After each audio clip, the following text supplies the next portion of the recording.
ရာအလုံးကတနေ့မှတော့ပြောင်းလဲသွားခဲ့ပါတယ်။နကီကလူဝက်ဆန်းကျတဲ့ဖက်ရှင်နိုင်ငံတစ်ခုအကြောင်းမဆုစာအုပ်တအုပ်ကိုသူမတော်တဆရှာတွေ့သွားခဲ့တယ်လေ။ဟာ။အဲ့ဒီထဲမှာသူကမင်းသမီးဖြစ်ပြီးသူ့မိကမိဖုရားပါ။ပြီးတော့နကီကိုခေါ်ဆောင်သွားနိုင်တဲ့မိုးဝတစ်ခုလည်းပါပါတယ်။အမေဒါဘာကိုဆိုလိုတာလဲ။ဟမ်။သမီးအဲ့ဒီစာအုပ်ကိုမထိနဲ့။အမေငယ်ငယ်ကဒီတိုင်းရေးထားတဲ့ဇာတ်လမ်းတွေပါ။သူ့မိရဲ့ရှင်ပြချက်ကယုံလို့စရာမရှိဘူးလေ။နကီကအမှန်တရားကိုရှာဖွေဖို့ဆုံးဖြတ်လိုက်တဲ့။သူကကဘာနှစ်ခုကြာမှရှိတဲ့တကားပေါက်စီကိုသူမှတ်မိတဲ့အတိုင်းလိုက်သွားခဲ့ပါတယ်။ဟာရှယ်ဘယ်သူလဲမင်္ဂလာပါမင်းသမီးနကီငါမင်းကိုလိုက်ရှာနေတာကြာပြီဟာတွားရအောင်မင်းသမီးလေးမင်းရဲ့ကြည့်ကြက်ခဏတဲ့စွမ်းအားကိုဖြည့်ဆည်းပေးမယ့်နေရာကိုငါခေါ်သွားပေးမယ်ပြီးတော့နာမည်ကြီးဒီဇိုင်နာတစ်ယောက်ဖြစ်လာပြီးမင်းကြိုက်တဲ့ဝတ်စုံကိုလွတ်လပ်စွာဒီဇိုင်းဆွဲနိုင်မယ်ဒါကျမရဲ့အရေးချင်းတွေတောက်ပမယ့်နေရာပေါ့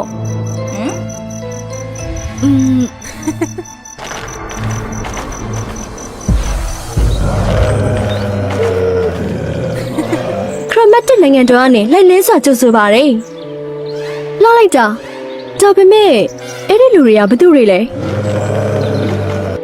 သူတို့ကပြည်နေတံပေးခဲ့ရတဲ့သူတွေပါသူတို့သွားစီရနေရမရှိလို့ဒီပြိုလဲနေတဲ့နိုင်ငံတော်မှာခွန်အောင်နေကြတာ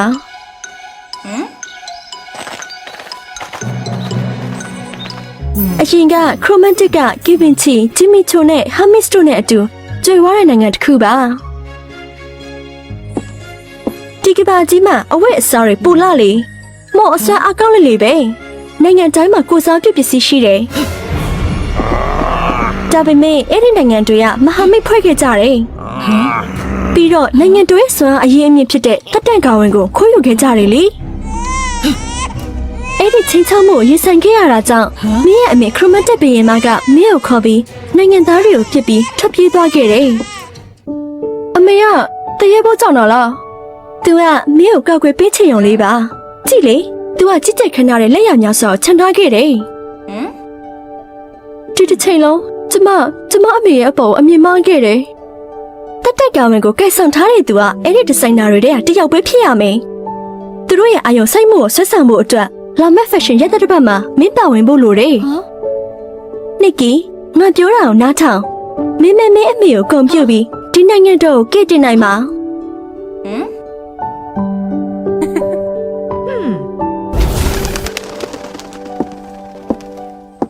သူက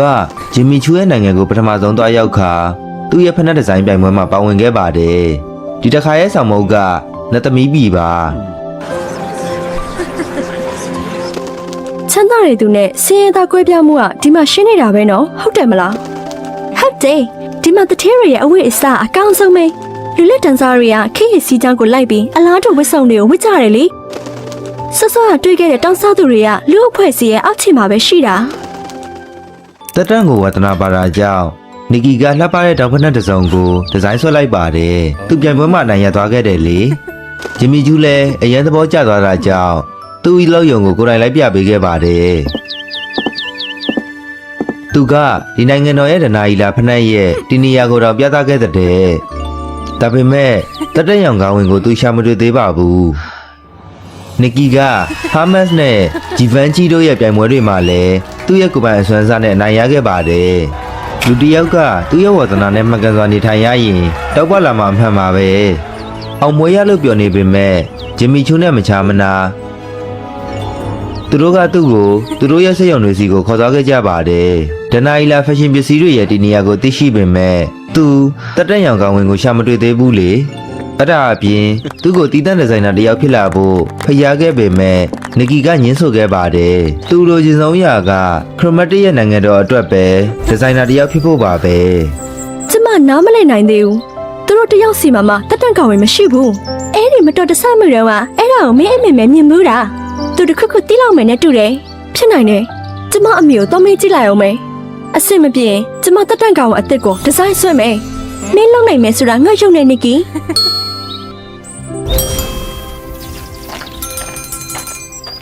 ဒါပေမဲ့အခုအရာအလုံးကနီကီရဲ့စိတ်ကူးနဲ့လောကဆန့်ကျင်ဘက်ဖြစ်နေခဲ့တယ်လေနီကီရဲ့အမေကတက်တက်ရောင်ကောင်းဝင်ကိုကန်ဆောင်ထားသူဖြစ်နေခဲ့တာပါအမေအဲ့ဒါကိုဘာလို့ယူထားတာလဲ တကယ်တော့နီကီရဲ့အမေကဗလက်တီနာရဲ့အစီအစဉ်ကိုသိနေခဲ့တယ်လေသူကအဖြူမဲဖက်ရှင်ပုံကမှုရဲ့ခေါင်းဆောင်ပဲဖြစ်ပါတယ်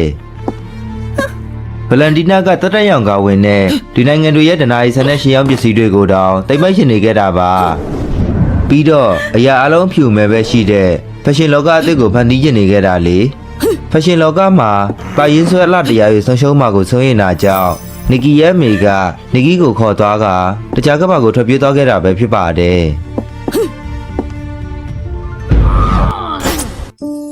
အဲ့ဒါအပြင်တက်တာရောင်ကောင်ဝန်ကိုဝတ်ဆင်သူဘယ်သူမဆိုထုခဲ့တဲ့စွမ်းအင်တွေကိုရရှိမှဖြစ်ပေမဲ့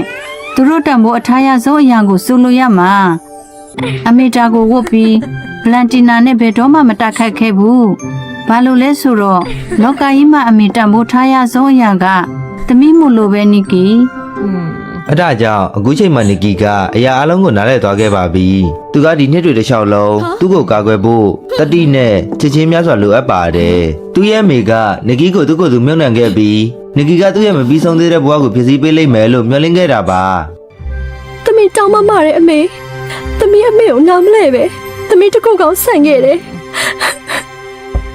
ဟာ ရုတ်တရက်ဗလက်တီနာပေါ်လာခဲ့တဲ့ အိုးစိတ်ထိတွေစရာကောင်းလိုက်တာဟမ်ရှင်စိုးရောက်တဲ့သူကျေးဇူးပါနီကီမင်းရဲ့ကျေးဇူးကြောင့်တန်တာရီလာယတနာအောင်လို့ရဲ့ဒီနေရာကိုငါသိသွားပြီကျေးဇူးပဲ တကယ်တော့နီကီရဲ့မိမထွက်ခွာမီဗလက်တီနာကသူ့ရဲ့မဆုစာအုပ်ပေါ်မှာမနက်သုံးခဲ့တာပါမကြာမီဓမ္မမို့နောက်ပိုင်းမှာနီကီကအဲ့ဒီမဆုစာအုပ်ကိုတွေ့ပြီးဗလက်တီနာကိုသူ့ရဲ့ဒီနေရာကိုချက်ပြအောင်လို့လေနီကီဂျုံတို့ရဲ့ဒေါက်ဆာသူတွေကတကယ်တော့ဗလက်တီနာအုံနောက်ဆေးခံရတဲ့ခရိုမက်တစ်ရဲ့နိုင်ငံသားတွေပဲဖြစ်ပါတယ် နှုတ်ဆက်ခဲ့ပါတယ်နီကီဟာ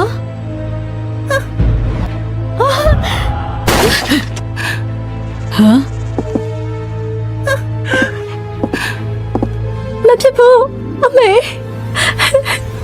နီကီရောက်သွားတဲ့အချိန်အရန်နောက်ကျသွားခဲ့ပါပြီဗလက်တီနာကသူ့ရဲ့အမေနဲ့ကျန်ဒီဇိုင်နာ၃ယောက်ကိုဖမ်းထားကဒနာရီဆန်တဲ့ဖက်ရှင်ပစ္စည်းတွေကိုဒစိတ်ခတ်ထားလိုက်ပြီလေ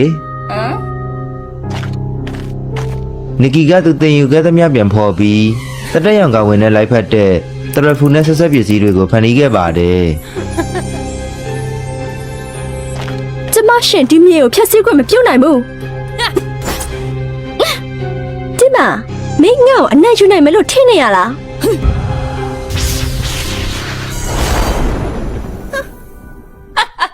နီကီကရဲတနေ့ဆုံးဖြတ်ချက်ချလိုက်တဲ့သူမျက်နှာဆုံးရာဖြစ်တဲ့သူ့ရဲ့ဒီဇိုင်းဆွဲနိုင်စွမ်းကိုအပီးတိုင်ဆွန့်လွတ်ဖို့လက်ခံခဲ့ပါတယ်သူမကြခင်ကဒီဇိုင်းထုတ်ထားတဲ့အသုံးဆောင်ပစ္စည်းတွေနဲ့မြင့်တင်ထားတဲ့အရန်ဆွမ်းထက်တဲ့စွမ်းရည်ကိုသူခံစားလိုက်ရပါတယ်တင်းလျော်တဲ့ဆက်ဆက်ပစ္စည်းတွေကြောင့်နီကီကပုံမအကောင်းလာမှန်းဗလက်တီနာမသိခဲ့ဘူးလေ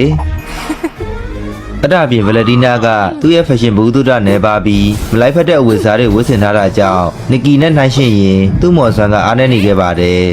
နီကီကကြီးမားတဲ့မနံထုတ်လိုက်ပါတယ်ဗလက်တီနာကိုတစ်ချိန်တည်းနဲ့အနိုင်ယူနိုင်ခဲ့တဲ့ဗလက်တီနာရှုံသွားတာနဲ့အမျှနေရာတစ်ခုလုံးလင်းထိန်သွားကတစ်ချိန်ကရှိခဲ့ဘူးတဲ့လှပတဲ့အယောင်တွေကိုပြန်လည်ရရှိစေပါ